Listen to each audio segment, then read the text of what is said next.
love and marriage was the song from that show with Bundy.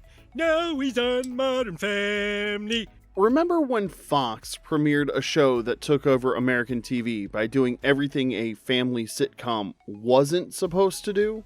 No hugs, no lessons, just a shoe salesman played by Ed O'Neill, his lazy wife played by Katie Sagal, 2 dysfunctional kids, wacky neighbors, and an entire nation that couldn't look away, even if their moms told them to change the channel. Welcome to Married with Children. The show that premiered in 1987 took the standard wholesome family sitcom, dragged it behind the garage, and beat it senseless with a woman's size 12 stiletto. Today, we're diving into 15 weird facts about a show that served up crude jokes, shameless gags, and more family dysfunction than a family reunion with an open bar. Now, before we get started, be sure to like and subscribe because it really does help this channel. Now, let's rock with number 15, the anti-fan who accidentally made it famous. Married with Children didn't become a household name because of a slick ad campaign or a viral clip. It blew up thanks to a Michigan housewife named Terry Ricolta, who hated it so much, she made it famous. In 1989, Ricolta launched a full-blown moral crusade after watching the episode Her Cups Runneth Over. Let's see the Japanese build a better one of those. Ricolta called the show obscene, offensive, and unfit for television. Then she took action, organizing letter-writing campaigns, contacting advertisers, and doing interviews to demand the show be pulled off the air. Terry Ricolta got so sore she wrote letters to the sponsors, and some of them pulled their ads from the show. But tonight, an executive for Fox is saying Mrs. Ricolta has no business telling other people what to watch. And then, total backfire. Advertisers may have briefly flinched, and Fox did move the show to a later time slot. But the real result was wall-to-wall publicity. Suddenly, everyone wanted to know what was so bad that it needed to be censored. Viewership doubled, according to Katie Sagal, and the Bundys went from cult favorites to mainstream agents of chaos. Ricolta had accidentally created the best promo campaign in TV history, and Married with Children knew it. They even parodied the whole controversy years later in the season 9 episode No Pot to Peas In, which featured a sitcom based on the Bundys. Hi guys, have you heard the news? They canceled Peas in a Pod. What? Why? I thought it was a hit. Well, some woman in Michigan didn't like it. That's the kind of petty that deserves a standing ovation. Here's a fun fact that's within a fun fact. Ricolta later insisted she never meant to give the show more attention. She just wanted it off the air. Oops. I hope Fox sent her a nice fruit basket every Christmas. If not, they really missed an opportunity. Number 14, the original pilot had completely different kids. When Married with Children debuted in 1987, we met the Bundy family in all their dysfunctional glory. But in the original unaired pilot, things looked a little off. Tina Caspery played Kelly and Hunter Carson played Bud, blonde, with a haircut straight out of the Cousin Oliver starter pack.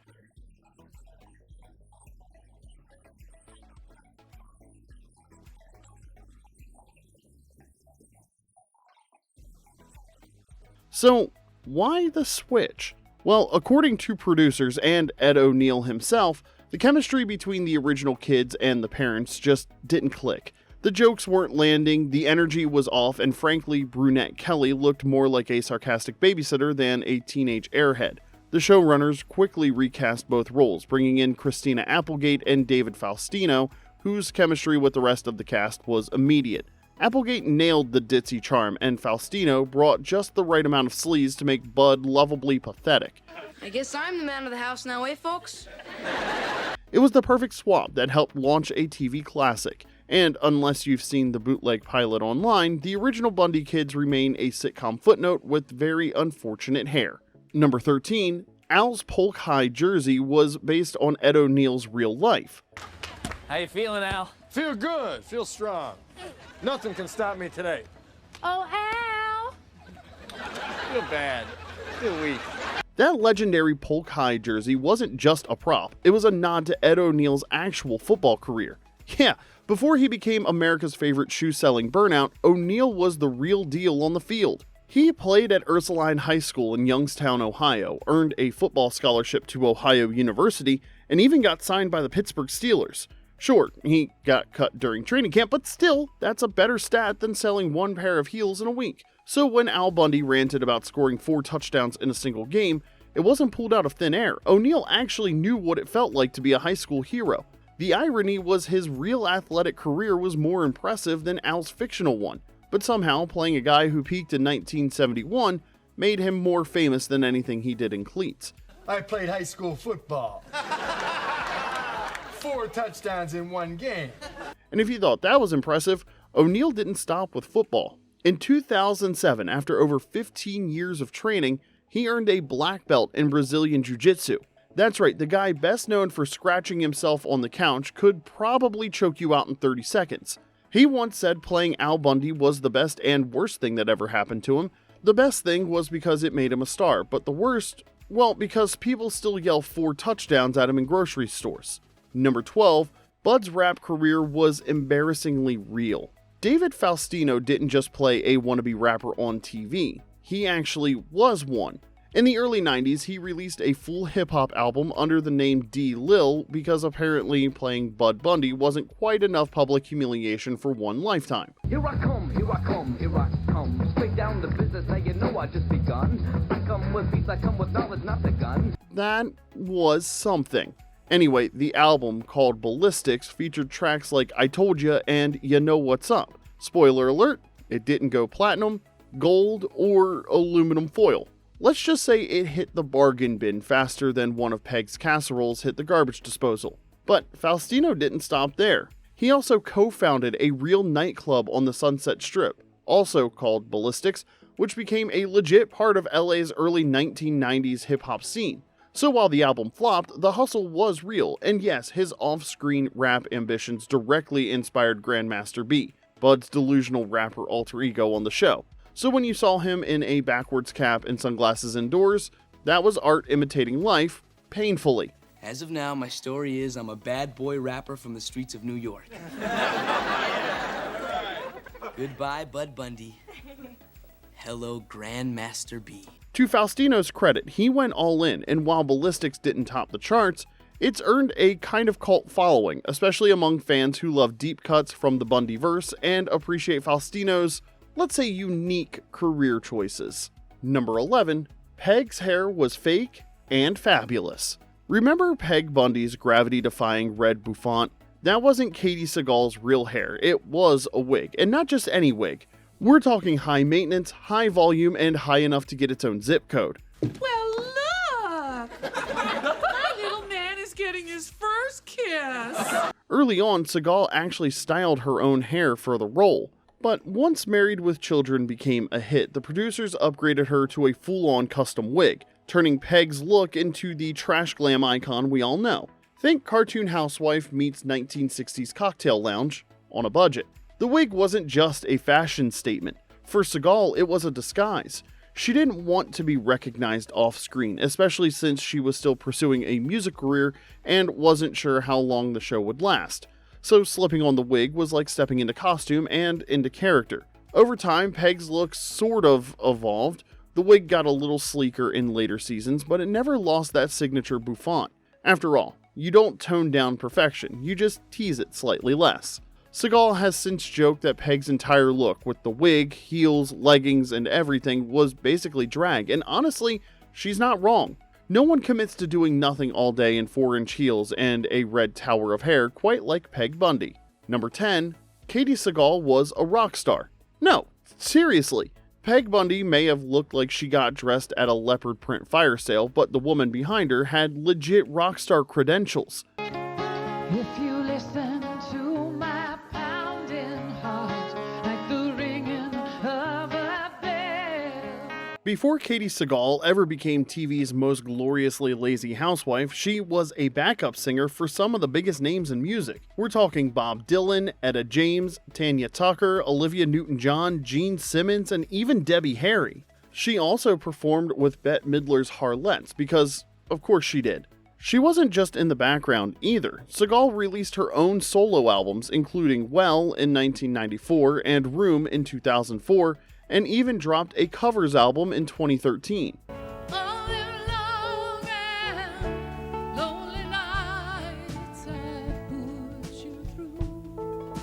So while Peg was eating bonbons, Katie was laying down actual tracks. Number 9, the vacation wagon is hiding in the opening credits.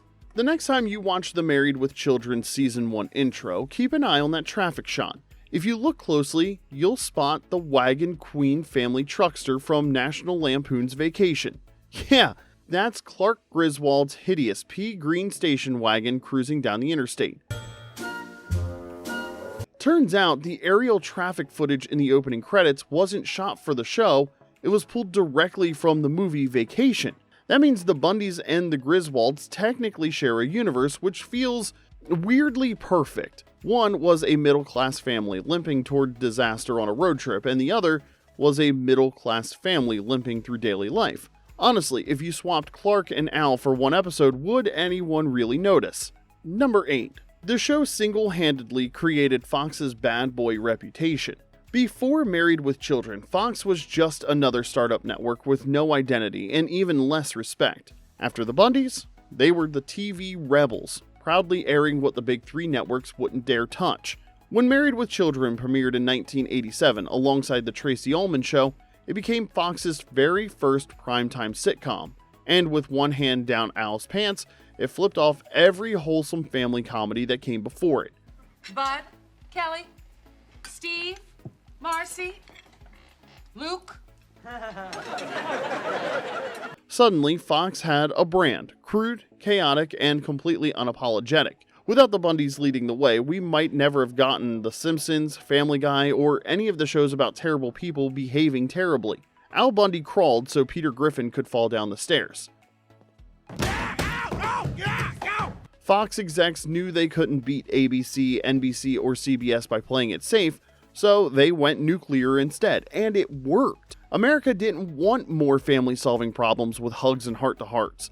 They wanted insults, eye rolls, and Peg draining Al's will to live one sarcastic comment at a time. Now, I have a quick question. Who was your favorite Bundy? Was it Al, Peg, Bud, or Kelly? Or are you Team Marcy, just to be difficult? And hey, if you're enjoying this trip back to TV's most dysfunctional family, tap that like button and subscribe. Now let's get back to the Bundys with number 7. The show never got a proper finale. After 11 seasons and 259 episodes, Married with Children ended not with a bang or a farewell special, but more of a shrug from the network and a whole lot of silence. When Fox pulled the plug in 1997, they didn't bother to tell the cast first. Ed O'Neill was on vacation when it happened and found out the show was canceled from a couple sitting near him at breakfast. Christina Applegate says she heard it from her friends. Imagine giving a show a decade of your life and finding out it's over because someone else read it in Variety before you did. The last episode to air, the Chicago Shoe Exchange, wasn't written as a finale. There's no final bows, no character arcs, and no big thanks for watching moment. Just the Bundys being exactly who they'd always been. Broke, bitter, and frozen in time. And weirdly, that kind of fit. Guess what? I finally got my masseuse license. You know what that means? You can rub men and finally get paid for it? No master of self-massage. The Bundys weren't built for hugs and closure. They didn't evolve. They didn't grow. They didn't get sentimental. They just kept going. Until one day, they didn't. Which might be the most Bundy ending possible. Number 6, the Bundys kept moving houses, sort of. Over 11 seasons, you'd think someone would have remembered where the Bundys lived, but no. Their house number bounced around like Al's paycheck. Most of the time, it was 9764, the correct address, but occasionally it popped up as 9674. But don't worry, they never actually moved. The street name, Jeopardy Lane, stayed the same. The numbers, not so much. Was it sloppy continuity? Absolutely.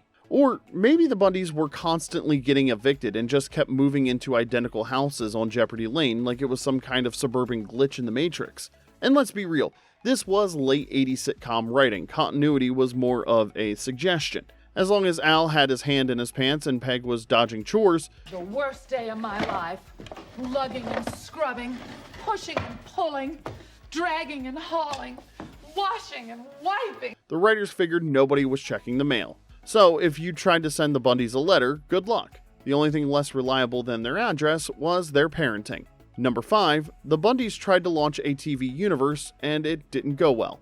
Believe it or not, Married with Children tried to launch its own sitcom universe because apparently one dysfunctional family wasn't enough. The most successful spin-off attempt was Top of the Heap, starring a pre-Friends Matt LeBlanc as Vinny Verducci alongside Joseph Bologna as his scheming dad Charlie. If that sounds familiar, it should. We already covered this glorious misfire in our video on weird 90s spin-offs. Links in the description if you missed it. And you know what they say, when the going gets tough, the tough has to be or not to be. That is the question. The show came out of a Married with Children backdoor pilot and managed to squeak out 6 episodes before disappearing into sitcom purgatory.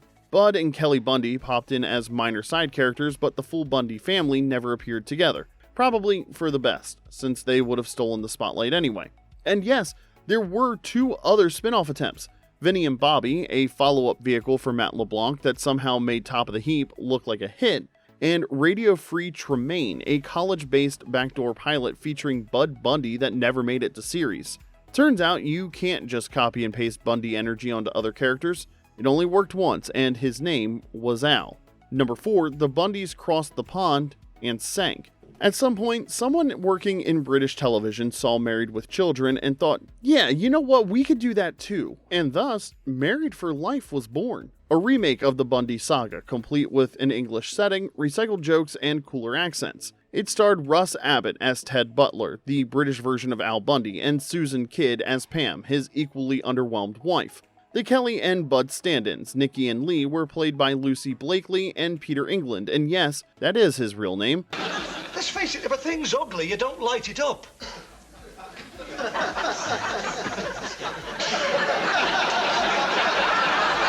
The remake aired in 1996 and lasted just 7 episodes. Critics slammed it for awkward acting, flat chemistry, and none of the bite that made the original so iconic. Hang on a minute. Paris, £80? Nikki? Yeah, blame me. But let me ask you this. If I did know someone living in Paris, do you think I'd still be living here? British TV brought the Bundys across the pond, and 7 episodes later, they quietly sent them back. Number 3, Kramer wanted to play Al Bundy. It's hard to imagine anyone but Ed O'Neill as Al Bundy, but in the early casting process, one surprising name was in the mix: Michael Richards. You know, Kramer from Seinfeld? He actually auditioned to play America's most bitter shoe salesman. According to casting director Mark Hirschfeld, Richards' audition was, well, let's just say offbeat. He called it a weirdo audition that didn't quite match the show's tone and definitely didn't scream suburban dad in slow motion collapse. But here's the twist. That oddball audition stuck in Hirschfeld's memory, so when he was casting Seinfeld a couple of years later, he remembered Richards and cast him as Kramer. So, in a way, Richards bombing the Married with Children audition helped make Kramer happen. I left the door open because I was going to bring the spatula right back. Wait, you left the lock open or the door open? The door. Good thing he didn't get the part. The world could barely handle one Al Bundy, let alone a Kramer trying to play him. Number 2, Al and Marcy's feud wasn't just acting. On screen, Al Bundy and Marcy Darcy were constantly at each other's throats. Off screen, things weren't better. Ed O'Neill has admitted in interviews that he and Amanda Burrs, who played Marcy, didn't get along during the show's run, and while the exact reasons have never been fully spelled out, there were a few moments that didn't help. One flashpoint was the cast's 1989 TV Guide cover. Burrs and David Garrison, who played her husband Steve Rhodes, were left off, and O'Neill later said he regretted not speaking up for them. This may have contributed to lasting tension, especially since Burrs also didn't invite O'Neill to her wedding, something he brought up years later. And years after the show ended, when Burrs was asked about her relationship with O'Neill at a fan convention, she said, "I follow the Thumper rule. If you don't have something nice to say, don't say anything at all." While neither side has gone scorched earth, it's clear that their rivalry didn't stop when the cameras did. Number 1, the show was almost called Not the Cosbys. During early development, Married with Children was almost given a title so blunt it practically came with a warning label, Not the Cosbys. Subtle? Absolutely not. Accurate? Oh, yeah, 100%. The idea was simple. This would be the anti-Cosby show. No moral lessons, no heartfelt family dinners, no hugging it out after 22 minutes of PG conflict. Just pure, unfiltered dysfunction, served with a side of sarcasm and day-old meatloaf. Fox ultimately passed on the title, probably realizing that naming your new sitcom as a direct rejection of the biggest show on TV was a little much, even for a network that was literally building its brand on pushing boundaries. But the sentiment behind it stuck. Married with Children became a full-throttle rejection of everything wholesome about 1980s sitcoms. While the Huxtables were solving problems with empathy and jazz music, the Bundys were solving theirs with insults and apathy. In hindsight, Not the Cosbys might have been the most honest TV title ever. It told you exactly what you were in for, and the Bundys delivered. And there you have it. There's 15 weird facts about TV's most dysfunctional family. Which facts surprised you the most? Which ones did we miss? Let us know in the comment section below. Be sure to hit that like button and subscribe for more nostalgic TV deep dives, and until next time, remember that this is Remember When.